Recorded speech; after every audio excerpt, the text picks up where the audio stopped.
Hey guys, welcome back.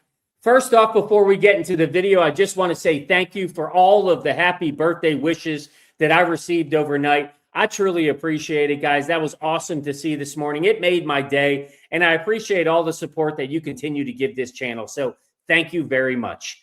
Tonight's video, I want to dive in, obviously, to the biggest point is the performance that we saw today, not only in the memory sector, but what we saw across the entire tech sector. It was a down day. It was a red day for the AI infrastructure, for the stocks that are involved in building out the AI infrastructure overall, whether that's compute, connectivity, memory, infrastructure plays. They all faced pressure today and they were down.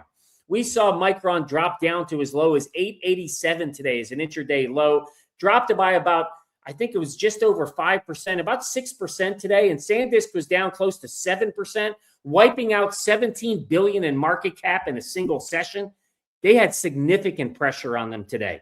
And we're going to go through the stories on why they face pressure overall. And we're also going to go through some of the stories that are coming out of the Hot Chips conference right now that's in Stanford, because these memory providers and the other tech companies, they're showing us the future right now. They showed it over the weekend. They're showing it right now. And I honestly couldn't be more excited about some of the new technology that's coming out and trying to how they will solve for the memory bottleneck in the market. And that's exactly why I made my thumbnail Beyond HBM, because that is what they're talking about in this conference right now. And there's some really cool technology.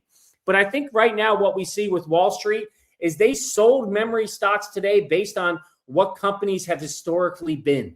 But when you take a look at the data that is coming out of Hot Chips and what these companies are presenting and how they're reorganizing themselves and how they're partnering with their customers even earlier, I think the industry is showing us what they're ultimately becoming.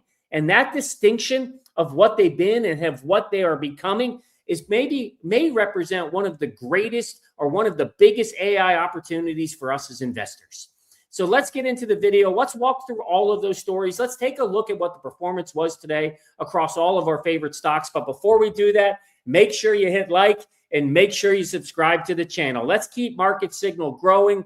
Guys, if you haven't subscribed yet, just do it now. Subscribe to Market Signal. All right, let's get started. Let's take a look at the NASDAQ 100. I'll pull it up on your screen. You can obviously see kind of on that left side, that left L starting with NVIDIA up in the left-hand corner all the way down and across to SpaceX. So we had everything down from compute, memory, connectivity, infrastructure, massive kind of negative day across the board for us. And it was really driven by a few factors, I think, today. The biggest one, obviously, is a classic kind of pre-earnings risk-off move ahead of NVIDIA's print that they will drop onto the street on Wednesday afternoon. So that upcoming earnings just triggered a widespread profit-taking event in high beta hardware suppliers like NVIDIA, like Broadcom, like AMD, and like others that you see on the screen. And this position trimming that we saw today was compounded by the growing political and grid capacity resistance that we see against data center expansion. I talked about it yesterday, how we're seeing political leaders like the governor of Texas, the governor of Pennsylvania step back on their stance. And now they're starting to pause and slow down the momentum that we're seeing with the data center growth and build out within those particular states. And we're seeing that type of momentum and sentiment kind of spill across the country. Remember that stat from Wall Street Journal, 71% of Americans right now, at least according to the University of Pennsylvania, oppose data centers. And that's why we saw some of the stocks pull back today as well. Those network players, those optical players like Lumentum, Coherent, Arista Networks, Astera Labs, they're so dependent on the data center build out that those stocks just felt pressure. The same way with the memory players as well. But the memory players also face two other factors. One we saw last night, we talked about it, when we saw SK Hynix and Samsung just come under significant pressure because the market, analysts and investors just didn't feel that Samsung's $80 billion capital reallocation back to shareholders was enough. They didn't think it was generous. They thought it should have been more. That was kind of a ridiculous story, as I mentioned. But then on top of that, something that I didn't see last night, there was rumors about it. It was actually reported to this morning, was the fact that the Trump administration, at least there was news saying that they have given Apple the approval to negotiate with Chinese providers like CXMT for their upcoming products. But there is a lot of kind of misunderstanding in that headline. So I want to go through that story today and show you exactly what it means for companies like Micron, SanDisk, and the others if this is going to move forward. So those were the catalysts today that caused the red that you see on your screen. They caused the players in compute, memory, connectivity, the infrastructure players to be all down today across the board. But I want to focus on the biggest piece that hit the memory stocks today. It wasn't just the Samsung came out overnight, because Samsung was down significantly last night or yesterday in their trading, as well as SK Hynix. I'm actually curious. I'm going to take a look at what they're doing right now, see if that sentiment changed a little bit in the Kospi, and they are still down. So SK Hynix is down about 6% right now in their trading, which opened up about an hour and 45 minutes ago. Samsung is down about 3.5%. So if this doesn't change overnight, I think we could expect a continued bearish momentum for the stocks tomorrow. But let's hope it shifts. Let's hope the momentum changes from what we saw today. But let's take a look at Micron. This piece had the biggest impact, not only on Micron, but on the U.S. players. And you can see in the article, it said reports emerged that the Trump administration may permit Apple to procure DRAM from China's CXMT and procure NAND flash from YMTC. And it's stoking fears that a key customer relationship could be directed towards the Chinese suppliers.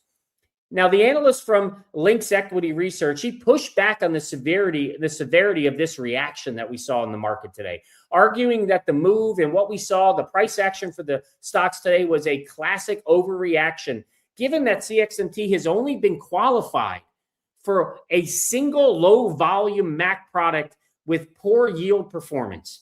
So they haven't met the requirements for Apple to be qualified across their portfolio. They've only met the qualifications for one low-volume product. So we have to put that in the right perspective. I think this was a overreaction on the headline without really looking into the details behind what is happening. And if we look over at another Chinese provider that is coming out with an IPO, we talked about it maybe last week around YMTC with their upcoming IPO. We didn't know a date. Well, some of the information now has been confirmed. When we go through the story, you'll see that YMTC has filed for an IPO in Shanghai. They're looking to raise $4.9 billion. And this means that more funds will flow into products that essentially compete with Micron, that compete with SanDisk as well.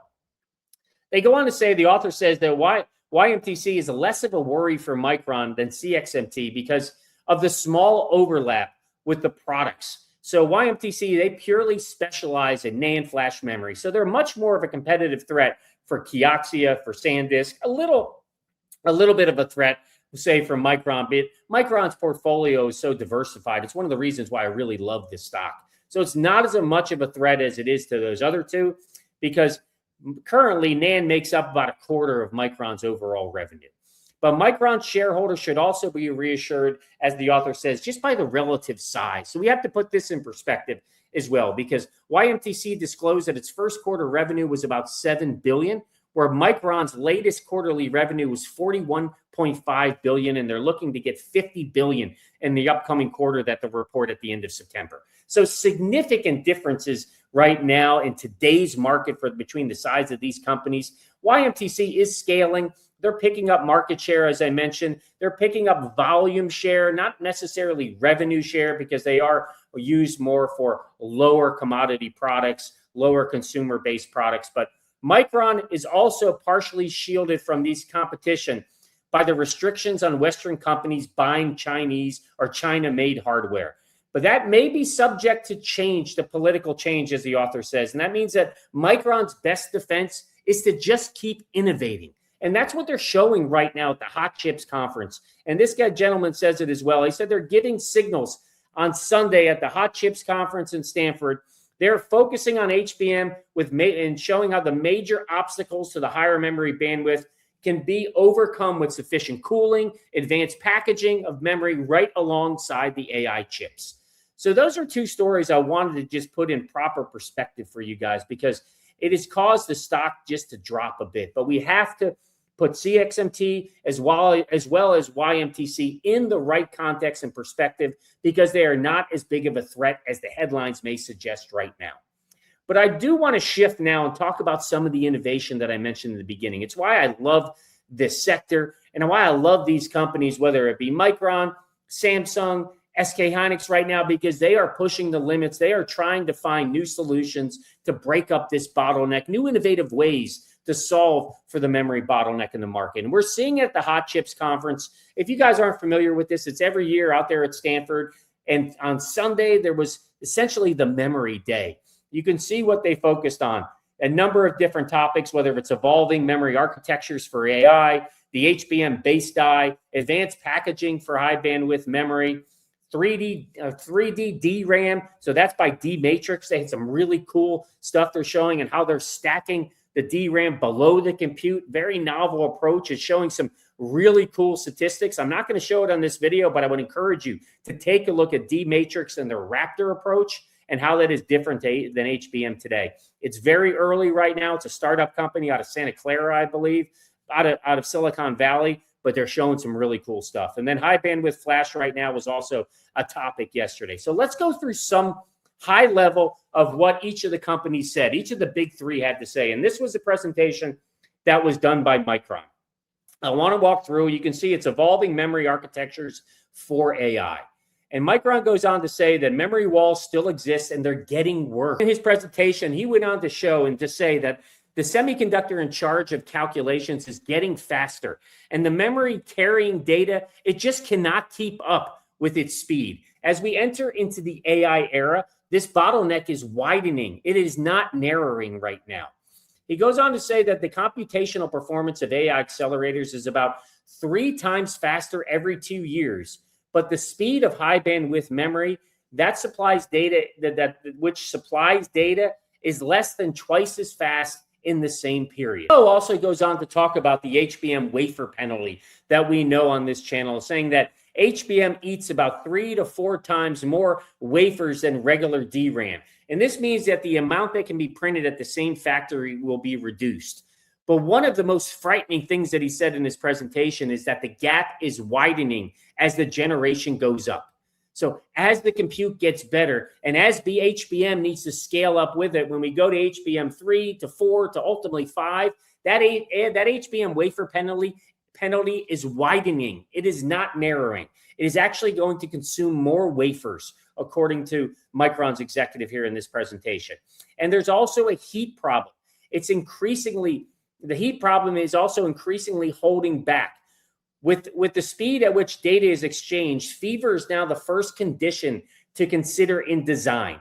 He explained that technologies such as cooling with liquid and attaching chips that are thinner are emerging as solutions. And we have now reached the stage of calculating heat first and organizing the structure accordingly. So we have seen this when Micron and the other memory players, they're actually working with the compute players, with their other partners earlier to co-design the entire architecture together to make sure they understand what the memory is so they can fit it into that architecture even more effectively. HBM is a problem that must be solved by various fields such as cooling, packaging, design, and materials. So clearly you can see from Micron's presentation here, they are recognizing the challenge that we have in today's market with HBM. They're recognizing the fact that compute is just scaling and it's faster and faster and putting more demands on memory that is not scaling as fast. And it's creating a problem with consuming more wafers as we move to the next generation. So this will continue to be a problem. And it makes me think the next thing that we saw for SK Hynix, what I'm going to jump to and show you, is a story of how they are innovating. And guys, actually, after I read this, I think that if we can buy SK Hynix right now, if that ADR gets lower than it is today, I think it's about 160 today, it finished that. It is an outstanding deal, in my opinion, based on where you see how this company is evolving and how they are organizing themselves to meet the needs and the demands of the future. So this article talks about how SK Hynix is pushing beyond HBM with high bandwidth flash and co-packaged optics. So they are trying to get involved in the entire stack, the entire AI architecture together. So SK Hynix is moving on several fronts as it pushes deeper into the system-level memory competition, from high bandwidth memory, high bandwidth flash, to a recently published roadmap proposing to extend co-packaged optics to the memory interface. Memory is ultimately right now shifting from a chip component into a system level resource, becoming more tightly integrated with customers' products and architectures. This is the big move right now. And this is why I mentioned in the beginning that Wall Street is viewing and valuing these companies based on what they have done historically. When you take a look at some of these presentations and you try to just wrap your mind about where these companies are going in the future, it creates an outstanding investing opportunity for us, in my opinion. Because if SK Hynix can pull this off, if they can clearly start to design not only HBM, high bandwidth flash, co-packaged optics, work with all their partners even closer, just think about how difficult they will be to displace from a competitive perspective. Just think about how much smarter the memory architecture will be when they design it from day one together. And that's the goal for all of these companies moving forward. That's the type of partnerships they're looking for with their partners, or that type of closeness and that early development together. They talk about in this article how memory companies are moving beyond simply supplying components towards helping customers improve the competitiveness of the entire AI system through technologies such as co-packaged optics. Memory suppliers will need to participate in the co-design of controllers, advanced packaging, photonic devices, interconnect technologies, and even system architectures, increasingly evolving into a system-level contest. That's where the competition will be moving forward, the article says. It's not just about DRAM, NAND, HBM. It's about who is the best partner to help us develop this entire system-level architecture, and that'll be the competitive race as we move forward. That'll be the race for Micron, SK Hynix, and Samsung moving forward. I'm not going to go through high bandwidth flash because we covered it a ton, but it is an awesome product. I think what they're also realizing is it's not going to displace HBM. It's going to work as a complementary measure to HBM. And you can see industry sources expect high bandwidth flash to complement HBM and potentially encourage more disaggregated architectures for AI inference, allowing different types of memory to be deployed according to the workload requirements. So guys, that's another right there. Customized kind of memory architectures. What do you need from your system or your requirements? And we'll build it together from day one, ensuring that we give you the right memory to fit that architecture, to fit the requirements that you need. And then finally, optics. SK Hynix is meanwhile targeting a second bottleneck in the market right now. The company outlined a optics-centric architecture in which photonic interposer directly connects compute resources in an XPU pool with resources in a memory pool through optical links. SK Hynix proposed roadmap goes a step further by extending optical interconnects towards the memory interface. So rather than relying on a single type of memory to solve every problem, the companies envision adding a new tier between HBM and the SSDs, combining memory and storage resources with a different levels of speed, capacity, and cost into a unified system. So more likely, the outcome is a further differentiation of the memory hierarchy, with different technologies serving different performance, capacities, and cost requirements. The next phase of the competition will increasingly center on how memory, processors, and interconnects are combined and managed at the system level. And this is exactly what SK Hynix is trying to do, or at least what they envision as their future, is how they're going to get closely involved in all of those steps and become a true partner for NVIDIA or any other company that is trying to build out their AI architecture overall. So this is a great move. And like I said, with SK Hynix probably being right about 160 a share, let me jump down to where it is right now, guys. Sorry for jumping. 155.37. I think it's an amazing deal if you truly trust where they're going in the future and how they will continue to evolve. And then the last story I want to show you is what Samsung mentioned at Hot Chips as well. So they came out with their zHBM. They're claiming that it's a 70% power efficiency gain. I want to show you the next generation of 3D memory here, the zHBM that you can see on your screen, what Samsung is announcing.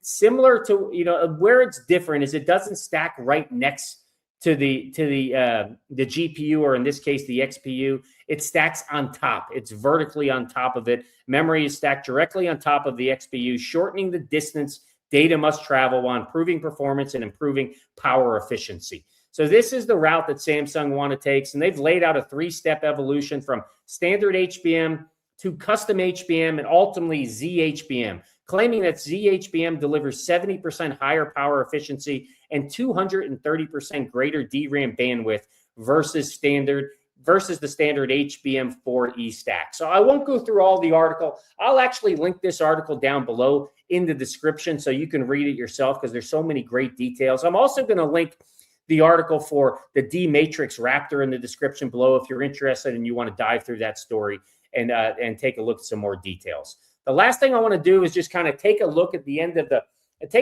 video here is take a look at the candle pattern that we saw with Micron today. And what does it tell us? What does it set us up for tomorrow? You can clearly saw we had a massive kind of gap down right from the get-go. Is what we were expecting. You know, Micron finished today about 5.8% down. I think it closed at 910 overall, but it had an immediate gap down, you can see here, and got all the way down to an intraday low here in the morning of about 887 a share. So if you take a look at the pattern, this was clearly this gap down. It was the Samsung news. It was the Apple CXMT news, and it was probably some other kind of macroeconomic stories that are impacting the memory sector right now. We're always seeming like we have to jump over hurdles with this sector. But if we take a look at some of the patterns we see on the chart, there's a few things that I want to call out. One, from a bullish perspective, that recovery that we saw in the morning. So we recovered from that 887. You can see it kind of stepped up once and stepped up again, got up to the intraday high here of 920.64. So it rallied multiple times. It tried to rally. You can see when it got to that 920.64, it kind of stepped back. It kind of fell apart there, rallied again, and then we had it kind of just stalled and it kind of fell apart again to the end. But the support is holding above the lows. The late afternoon pullback held above that 907.25, maintaining the higher low structures relative to the morning bottom. And we're seeing at the bottom the RSI. If you look at that RSI 14, it's at 40, call it 41 right now in the 5-minute time frame. It has reset from the oversold levels, and it's forming a steady baseline without breaking into lower lows during that late day consolidation. Now, from a bearish perspective, clearly the volume at the market open is really high. It shows heavy institutional distribution. It's confirming that real selling pressure rather than just low volume noise. Also, the afternoon rally, it just topped out. You can see right here, it topped out about 819, 820 overall, and this sluggish finish, that's a little bit of a bearish sign for me. I mean, the afternoon rally, it rolled over from that 918, 920, leaving a series of lower highs leading into the close. And the price action in that final hour ended below the midday consolidation range with the post-market trading. It ticked down to about 910 a share overall. And right now we're seeing in the after hours, maybe it's coming back a little bit. Let me jump over and take a look at that. Actually, looks like it is back. It's 912, so it was down. It was at 910 close. It was up to about 912 right now. So that's a bit of an encouraging sign, I would say. You'll see, keep our eye and see if we can maintain that action. But clearly we had both some bullish and some bearish signs today. I think tomorrow when we open up, I would expect a kind of a choppy range-bound consolidation between this 900 and 925 level. We'll probably see that for the next couple of days leading into the NVIDIA earnings report. I think if Micron can defend the 905, 907 support level at tomorrow's opening, I would look for a retest of today's high, which is around that 922 level. A break above 922 on solid volume opens the door to fill today's morning gap up. Now, if we fail to hold that 907, that puts the morning low of 887 back into play. And however, given this massive long-term structural HBM deficit and the oversold 5-minute indicators we see right now, buyers are likely to defend any sub 900 region for Micron until NVIDIA provides any further direction. So that's what I see for tomorrow. But guys, I would love to hear your thoughts on today's action. Love to hear your thoughts on what you saw or what you may have read from the Hot Chips conference, what your thoughts are on those CXMT and the YMTC stories that I mentioned this morning. Drop your comments below. Make sure you, as always, follow the signals in the market. Ignore the noise. Don't let the noise shake you out at a structural long-term play. And as I mentioned, SK Hynix is setting themselves up beautifully for the future. If you think it's right for you, it may be a great option to add to your portfolio. Guys, I hope you have a great night. I'll see you soon.